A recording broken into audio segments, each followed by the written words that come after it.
Well, hello friends, and welcome to Ask Zach. Hope you're doing well today. Today, I'm blown away. I have a dear old friend named Bill McCumber who gave me his 1967 Bigsby Telecaster that he sent off to Bill Lawrence in the late 1970s to have it modified with custom wound pickups, and then later switched the neck to what looks like either a 72 or 73 neck. Highly customized, personalized guitar that a very good friend of mine and mentor decided to give to me. So I'm gonna tell the story about Bill McCumber and just his friendship and how much he means to me. Gonna tell the story about the guitar and the modifications that Bill Lawrence did to it. And and then also gonna show because I have a stock 67 Tele, gonna kind of show the differences and also the difference in how the guitars have worn, even though Bill really babied this guitar, but he played a lot of gigs, so you'll see that. And of course we'll end with the Book Nook segment that we haven't done in a while, so we're coming back around to Book Nook. So while you're thinking about it, if you haven't done it already, then please go down in the corner and hit subscribe if you've been enjoying the show. If you've already done that, then I appreciate you supporting the channel. There's multiple ways. The best is Patreon, and to find out more, there's a link in the description. Also, of course, you've got tip jar information, or you can go to askzach.com and you can find merch like mugs and t-shirts and all those things. All right, well, let's dive in. So let's start off with Bill McCumber, who gave me this beautiful guitar. So I grew up in South Texas in a little town called Kingsville, and I started playing in bands by the time I was in high school and such. And probably after high school, early college, probably right before I moved to Nashville, I ended up meeting a steel guitar player named Bill McCumber. And Bill is a fabulous steel player that is still playing gigs in his 80s, and a wonderful person, a model American. And he kind of took me under his wing in a real kind of subtle, wonderful way. One, of course, I was 18, 19 years old when we met, and I was way overplaying. I was way into Albert Lee and Ricky Skaggs, and I think I even had a B-bender by this point. And I was just yanking on the B-bender like crazy, and he kind of, in a subtle way would, kind of push me in the direction of playing maybe a little bit more of the melody or playing some different things. And what really, really impacted me was he lent me a big stack of records, and he said, "Here's some stuff you ought to listen to." And the first record on the stack was Jimmy Bryant and Speedy West, Two Guitars Country Style. Then there was Roy Buchanan's first album.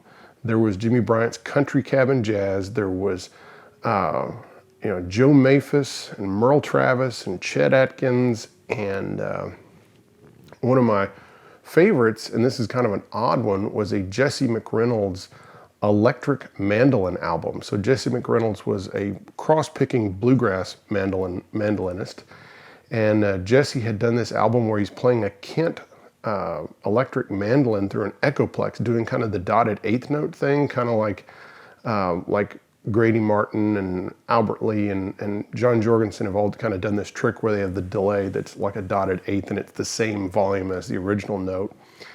And when he's doing that and playing melodies, he's doing like Buckaroo and different things like that. So I had not been exposed to hardly any of those players. And so, and Roy Nichols, there was, Best Damn Fiddle Player, the Merle Haggard tribute album to Bob Wills was in there, and heard things like Tiny Moore and and Roy Nichols and all these guys. And so Bill McCumber, huge influence. Through the years, he's had a lot of different cool guitars. And when I'd moved up here to Nashville and I would go down to visit my family when they were still living back in Kingsville, he would let me borrow things. Like he had a 55 Strat that he let me borrow. And so, I have a photo of me. In fact, I'll post it. This is me playing his 55 Strat when I was in college and had just flown down. And I think it's this PV Session 400 with a JBL 15 in it that I'm using. But yeah, and Bill was just always encouraging to me, always kind. And I think one of the big things I learned from Bill was always and is always a true country gentleman. He knows how to treat people. He knows how to treat women. He knows how to handle himself in public. And, he was the assistant city manager of the city that he was in for quite a while. And just a really, really great guy and a big influence on me. So it came as a big surprise when he contacted me a couple of weeks ago, and he said, "Zach, I haven't really played guitar in a long time, and I really want you to have my old Tele." And I was just blown away, and I said, "Oh, I'd be honored to have your Bigsby Tele." So he boxed it up, and it arrived just a couple days ago, and here it is. And so this, of course, has been modified. But here I'm going to show a picture of first. Let's show a picture of Bill. This is probably about 20 years ago, and this is a gig where Bill and I were playing together in Kingsville, Texas. I think this is at the old Moose Lodge or Elks Lodge. I can't remember which one, but here we'll show that. So so he said he wanted to give me this Tele, and so Bill bought this Tele when it was new in, it's either a 67 or 68, and the way we tell is by this picture I'm going to show you right now. So here you can see Bill, and looking very dapper with his hat on, and he's sitting on a chair, and you can see his amps up on a chair too, and you can see that's a Bigsby Tele with a maple cap neck. And so of course this has the route in between the pickups, which definitely says it's pre-1969, and having a maple cap and the CBS logo means that it's either a 67 or 68 Tele. So he got that guitar from Bob Clawson at Clawson's Music at the time they were located in Annabelle, but now they're in Corpus Christi, and they have been since the 1970s. Bought it from Bob, and then later on, as he was playing through the 60s and 70s, he contacted Bill Lawrence, the famed pickup designer, who of course has designed stuff for Fender and Gibson and on and on and on, and of course had his own line of guitars that were built by Moradaira in Japan, and just all sorts of different pickups used by Reggie Young and Roy Buchanan, all sorts of cats. So, and of course Bill was very connected with talking about Bill Lawrence, he was connected with the steel guitar community and made steel guitar pickups, and also he and George Lewis had L&L Sales, which later on became George L's solderless cables after Bill Lawrence and George Lewis kind of parted ways.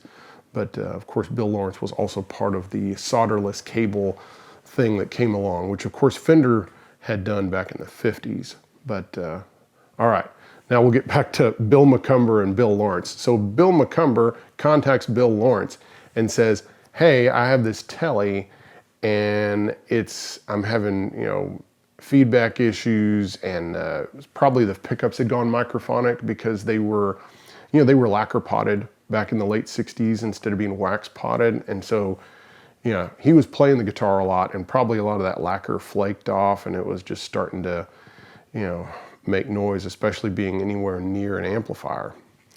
So Bill Lawrence had to think about it for a little bit, but then he contacted Bill McCumber and said, "Send me the guitar." And so one Bill sent the Tele to another Bill. And so this is what he did. So let's start off with, so first off, you can obviously tell he changed out the control plate. So this is so Bill Lawrence custom, fabricated this stylized control plate, used these different knobs, and it has these 2 switches.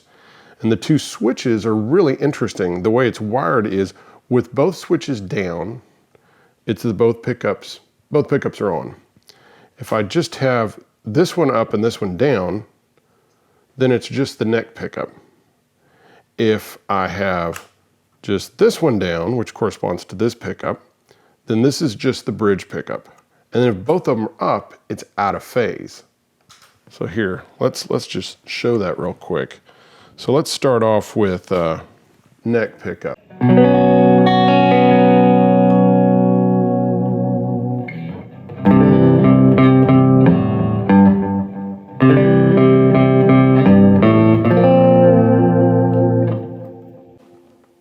And then you can add in the bridge pickup. So this is both pickups. This is both switches down.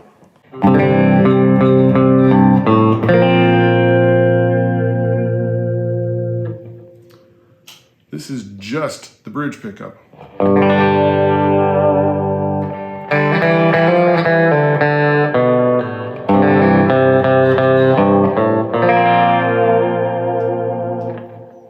And then with both switches up, you get them out of phase.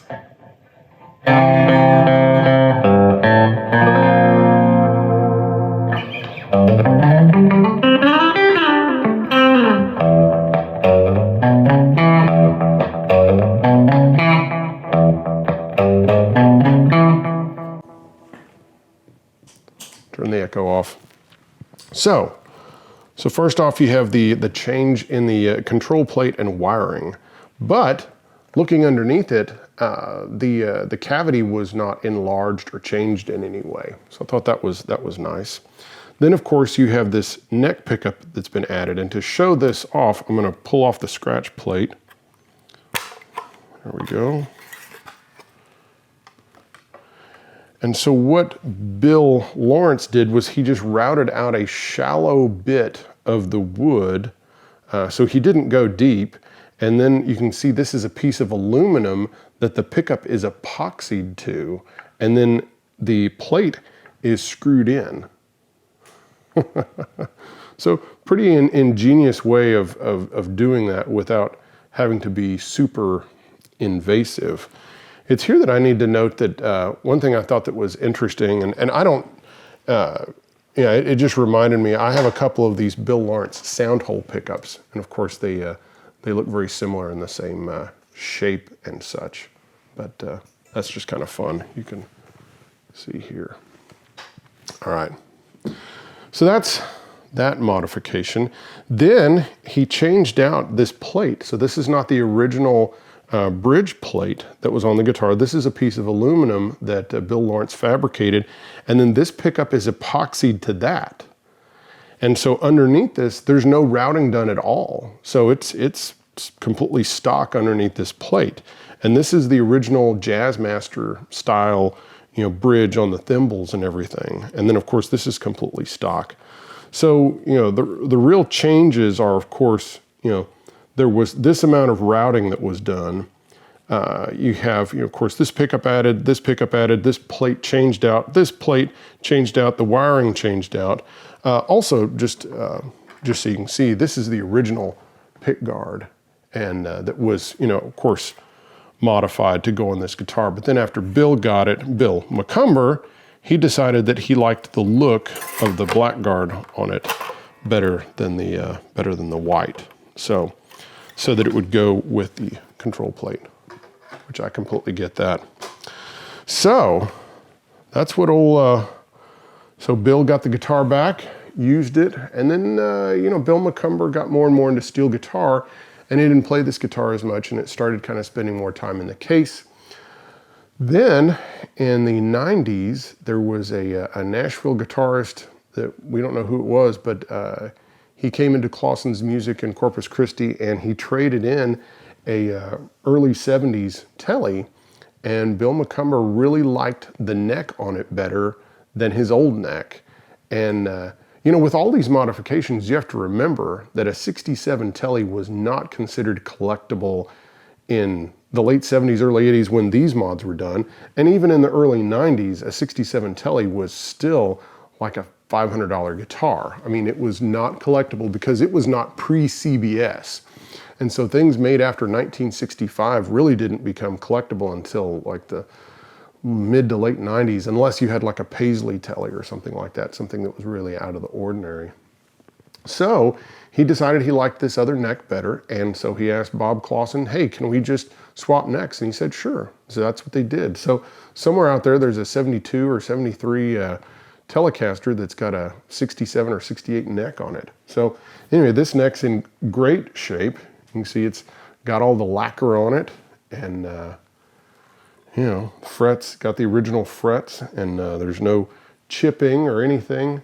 You can see here where it had a second string tree at some point. You know, the markings at the heel of the neck are so faded that you can't really tell. But with the logo the way it is, the fact that it's you know, a maple neck, not a maple cap, that's what, you know, kind of narrows it down to. I mean, it could be as early as 1969, but I don't think so. Yeah, it's probably a 72 or 73. So, but before they started adding the S, you know, for 70s and the serial number here on the headstock. So, yeah, it's a great guitar, and I wanted to show. I'm gonna make sure this is muted. One thing that's kind of fun is I'm gonna put this pick guard kind of back on here some, so we can do kind of a comparison, because I have a mostly stock 67 Tele that was my first vintage guitar, and here she is. So by looking at these, you can see what this guitar would have originally had on it. So originally it would have had this pick guard. You know, this pick guard would have looked like this. It wouldn't have been routed out. And also notice how the color of the pick guard is different. You can see where, you know, Bill McCumber was playing a lot of gigs. He babied his guitar, and he was always good to his equipment. But you can tell it's been around a lot of cigarette smoke, because I mean, this was played a lot in the 60s, 70s, and 80s in bars. And even the finish on the guitar, see how yellowed it is compared to this one. So you can see this one was played harder, you know, and less kindly by the former owner. And you can see it's like missing finish, but then it's not as you know, dark. And that just, I think it has to do mainly with the amount of smoke that it probably saw. So yeah, so this would have had the same kind of control plate, the same pick guard, all the same features, and it would have had this same type of neck on it. You know, this maple cap neck. And yeah, so this is a really, really cool gift from Bill McCumber. And Bill, I thank you. This is really special, and I will treasure it forever and ever. All right, let's put this down, and let's do a little book nook. So here we have another book that unfortunately is you know, kind of goes in and out of print. Right now it's not in print, but if that changes, I will certainly say. So this is Fender The Inside Story by Forrest White. And this is you know, of course, I'm a huge Fender aficionado, and Forrest White was an incredibly important person as, you know, kind of the you know, factory manager. Fender, he says here on the cover, it says former general manager. So he joined in the mid 50s, and he was incredibly important for just making the company run smoother and having better inventory controls, and, you know, having his hand in designs and such. And so he was, you know, with the company, you know, up until, of course, CBS selling. He was with it a little bit after that, and then he left because he wasn't happy with what CBS was doing. He, of course, also went on to work with Leo at Music Man. And there are a lot of the book is mainly talking about the Fender era, you know, mid 50s to mid 60s. And you know, there's a lot talking about the tweed amps, pedal steels, all sorts of things. There's great stories about Jimmy Bryant, and my favorite is one where Jimmy goes in the employee entrance with a beer, and Forrest, you know, kicks him out, and that's funny.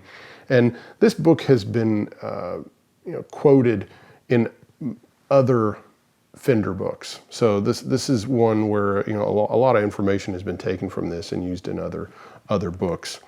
The one negative thing I will say about this is it suffers from the fact that Forrest White felt the need to set the record straight. And instead of just kind of saying, you know, this is what happens, he has to go into, you know, other people say, you know, this happened, but this is how it really happened. And so you can tell that there were inner rivalries in Fender, and partially for kind of everyone wanting to be close to Leo.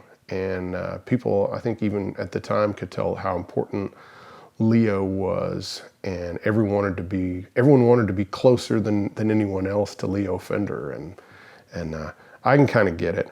But it is a great book, and it is very much worth reading. Forrest White, Fender: The Inside Story.